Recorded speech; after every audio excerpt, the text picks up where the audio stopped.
द्रुपदो द्रौपदेयस्य सर्वशः पृथिवीपते सौभद्रस्य महाबाहु शंखान दध्युः পৃথক পৃথক। হ্যাঁ, গীতার প্রথম অধ্যায়ের 18তম শ্লোক পাঠ করতে হবে কিভাবে সেই বিষয়ে আমরা শিখব, উচ্চারণ পদ্ধতি জানব। দ্রুপদো দ্রৌপদেয়স্য, দেখুন দ্রুপদো দয় ওকার অর্থাৎ দীর্ঘস্বর, আমরা একটু দীর্ঘ টানবো। দ্রুপদো দ্রৌপদেয়স্য দ্রৌপদেয়স্য, তাহলে দেখুন পরপর দুটো দীর্ঘস্বর আছে।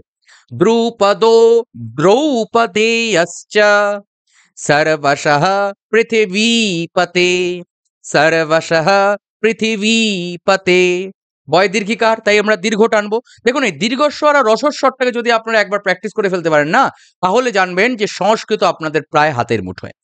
সৌভদ্রস্য মহাবাহু সৌভদ্রস্য মহাবাহু শঙ্খান দধ্যোঃ পৃথক পৃথক শঙ্খান দধ্যোঃ পৃথক পৃথক। আমার সঙ্গে একবার পাঠ করা প্র্যাকটিস করুন। দ্রুপদো দ্রৌপদেয়স্য সর্বশः পৃথিবীপতে সৌভদ্রস্য মহাবাহু শঙ্খান দধ্যোঃ পৃথক পৃথক। এইভাবে প্র্যাকটিস করবেন ধীরে সুস্থে, কোনো তাড়াহুড়ো করবেন না। যখন যে ওয়ার্ডটা পড়বেন সেই ওয়ার্ডটার দিকে কনসেন্ট্রেশন করুন।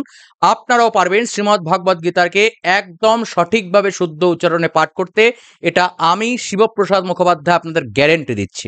আর এখনো পর্যন্ত যে শ্লোকগুলো আপনারা শিখেছেন, কতটা শিখতে পেরেছেন জানতে আমি চাই। অবশ্যই আপনারা কিন্তু যে কোনো একটা বা দুটো শ্লোক পাঠ করে নিজেদের প্রোফাইলে পাবলিশ করবেন এবং মেনশন করবেন আমাকে @শ্রী শিবপ্রসাদ।